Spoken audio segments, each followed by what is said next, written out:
Hey LEGO fans, welcome back to the channel. And I finally got an excavator. No, not that kind. The LEGO version, of course. And today we're going to talk about it. I'm Jeremy and you're watching Sherwood Forest Bricks. So yes, I finally got an excavator. It was a gift from my brother and his family, and I'm super excited to put this together because I've heard a lot of good things on the internet. And that is 60420, the construction excavator, and that has 633 pieces. It includes 3 minifigs. All right, so let's get into it. As before, if you want to skip ahead and see the review, the timestamps down below. If not, enjoy the montage, and we'll see you in a minute.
Alright, so that's it. That's what we got. It was a pretty quick build.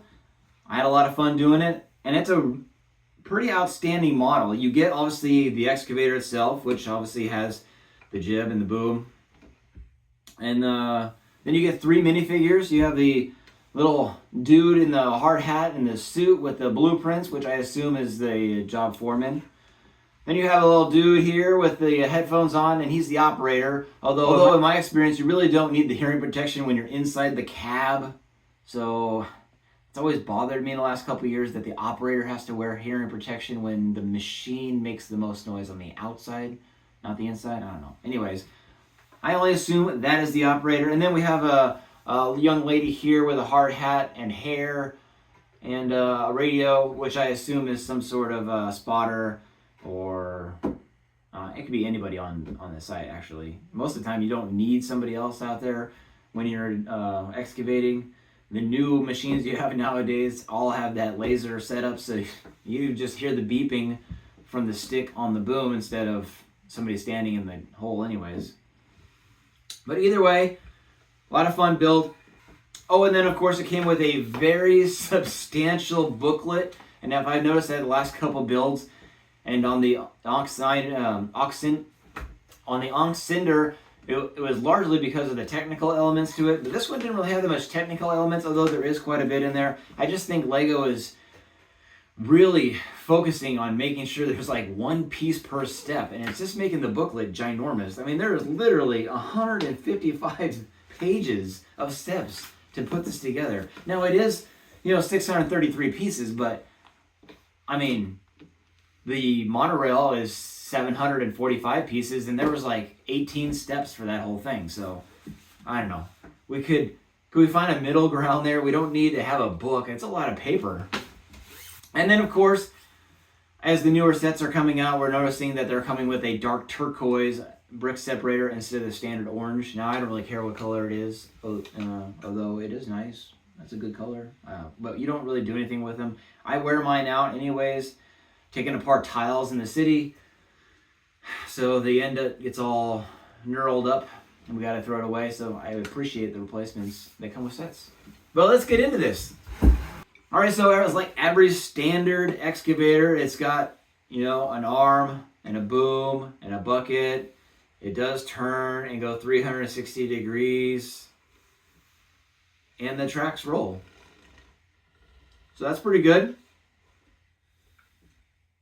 Like real excavators, tracks roll, right? Yep. And they all have booms. Yep. And the jib. Or the arm, whatever you want to call it, works. So, now there's nothing on here like the crane where you have to crank and move. Everything is basically friction. The new, I wouldn't want to call them linear actuators, but the linear Technic axle deals. I don't know, there's got to be an actual term for it. But they add enough friction that you can just pull and it stays, right? Which is kind of nice because you can position this and you don't have to worry about it falling or the old stuff in the 80s where you had the pneumatics. So I like that. Maybe you don't. And then, of course, there's nothing short of just a turntable inside there. And, of course, the tracks, there's nothing keeping them either. They just move. So, but how does it compare to the city? Well, obviously, this thing is substantially wider than a standard Lego car. So if we want to talk about scale, I don't know how, there's not really a Lego scale. But we like to keep cars 4 and 6 wide. Trucks would be 6 and 7 wide. I might even go with an 8 wide. Like the mobile crane was 8 wide, right? But it was 8 wide at the windshield. It's actually overall is more of a 10 wide. And then we talk about trains. The trains are usually 6 wide from official Lego, but I like an 8 wide train. And there's even modelers out there that have a 10 wide. So this is a little wide, right? But an excavator is typically wider than the standard truck that it would haul anyways, especially at 80 tons. This would be facilitated not on a lowboy. Well, you could put it on a lowboy, but most of the time an 80 ton would be transported on a beam trailer. And I'll see if I can find a picture of a beam trailer. Shoot that down up here somewhere.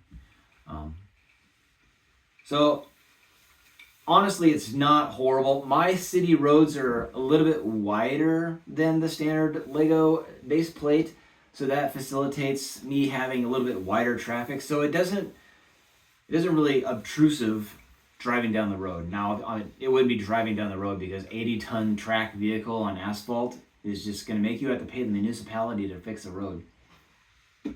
So, as far as I'm concerned, it falls right within the proportion of an 80-ton excavator would be. And then, of course, in the back here, we have a little access for the engine, and it looks pretty good. I mean, it is what it is, but, I mean, it looks kind of like a little engine. And you really don't need a big motor to run hydraulics, honestly. You just have to have a high RPM and a big pump. So, I thought it was a great build. The tiles on the sides, we could have used this is more structural for this stuff. They couldn't really do anything with it, but I mean, you got tiles here, and they're inverted tiles, which only come in the 2x2. And then you obviously got tiles on this side, and then it has these little rubber hoses, which is a good detail. You got cage protection for the operator's cab. You got an exhaust on here. I mean, I think they did a pretty good job for a Lego set that comes from the, just a build. I mean, it's pretty good. If you were gonna, kit bash this and add some details to it, I mean, you could definitely do it. But I mean, it's pretty good overall as it comes from the box. I'm satisfied with it. Now, I'm not gonna grade. I kind of started going down that road where I wanted to grade things, but I mean, it's hard for me to do that. And, not everyone's gonna agree with this, so I'm just gonna give you my opinion and my thoughts and take it as you wish. But honestly, I'm willing to get a couple more of these and make a construction site, and I haven't actually started that yet, but you know, it'd be great to have that. Maybe put one on a trailer, have it driving through. I don't know, pretty good. So overall, I think the excavator is well worth any time. The downside of the tracks is it takes a lot to put them together. I think there's 104 tracks on each one.